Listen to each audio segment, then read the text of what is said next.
Mike Pompeo is speaking now. Let's listen in. Consideration. The agreements to which we enter must serve American interests, and countries must be held accountable when they break the rules. For years, Russia has violated the terms of the Intermediate Range Nuclear Forces Treaty without remorse. To this day, Russia remains in material breach of its treaty obligations not to produce, possess, or flight test a ground-launched intermediate-range cruise missile system with a range between 500 and 5,500 kilometers. In spite of this violation, for almost 6 years, the United States has gone to tremendous lengths to preserve this agreement and ensure security for our people, our allies, and our partners. We have raised Russia's non-compliance with Russian officials, including at the highest levels of government, more than 30 times. Yet Russia continues to deny that its missile system is non-compliant and violates the treaty. Russia's violation puts millions of Europeans and Americans at greater risk. It aims to put the United States at a military disadvantage, and it undercuts the chances of moving our bilateral relationship in a better direction. It's our duty to respond appropriately. When an agreement is so brazenly disregarded and our security is so openly threatened, we must respond. We did that last December when the United States, with strong support from all of our NATO allies, formally declared Russia in material breach of the treaty. I also then provided notice that unless Russia returned to full and verifiable compliance within 60 days, we would suspend our obligation under that treaty. We provided Russia an ample window of time to mend its ways and for Russia to honor its commitment. Tomorrow that time runs out. Russia has refused to take any steps to return real and verifiable compliance over these 60 days. The United States will therefore suspend its obligations under the INF Treaty effective February 2nd. We will provide Russia and the other treaty parties with formal notice that the United States is withdrawing from the INF Treaty effective in 6 months, pursuant to Article 15 of the treaty. Russia has jeopardized the United States' security interest, and we can no longer be restricted by the treaty while Russia shamelessly violates it. If Russia does not return to full and verifiable compliance with the treaty within this 6-month period, by verifiably destroying its INF violating missiles, their launchers, and associated equipment, the treaty will terminate. Before I close, I want to give a special thanks to our NATO allies who have stood with us in our mission to uphold the rule of law and protect our people.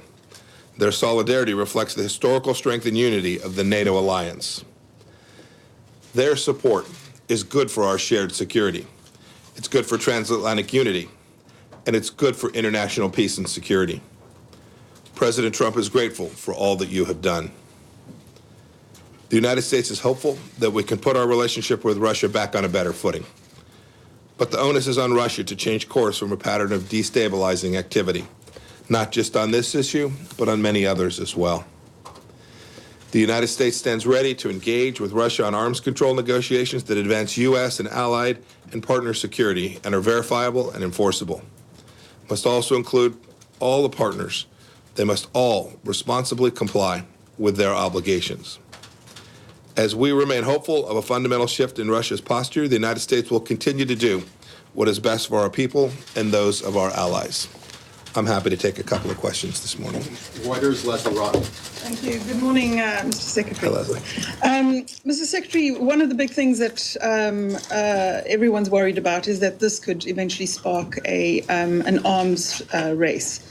What are you doing to prevent that? How concerned are you that Russia will not engage in that 6 months and that it could see this posture as a threat and take it on? Well, the very risk that you identified is the one that we are suffering from today. The Russians are in violation of the agreement. That is their commitment, this agreement that's been in place for an awfully long time. The Russians have been violating. That is, they have begun to move towards what it is that risk you actually have just identified. And you heard me this morning. We'll continue to have conversations with them. We hope they'll come back into compliance. We've had conversations at every level, at the senior levels, at technical levels, conversations about the nature of these systems. There's no mistaking that the Russians have chosen to not comply with this treaty and present the risk of of continued arms growth in a way that they had committed to back when they signed this treaty that they would not do. And if you just have one party to a treaty complying, you're down the path that you described. We will continue to work with the Russians to achieve an outcome that gets us to a place. President Trump very much wants to have an agreement that is verifiable and enforceable on these systems, and I hope we can convince the Russians it's in their best interest as well. We certainly think that it is. One more question. Michael Gordon, Wall Street Journal. Yes, sir. Sir, the Trump administration has withdrawn from agreements it doesn't like, the JCPOA, and now you've indicated your intentions on INF because of the Russian alleged violation. But the question is what new agreements can be worked out to take their place. The Russians have said they're prepared to discuss a New START extension. The treaty expires in 2 years, which is not a lot of time if the administration plans to take a new approach. When will the United States be prepared to discuss the future of strategic arms control, and what is your vision of how to go about limiting or reducing the world's most dangerous arms? Yeah, these are incredibly important questions. I would wager to say that President Trump has put this risk of proliferation as his highest American national security interest.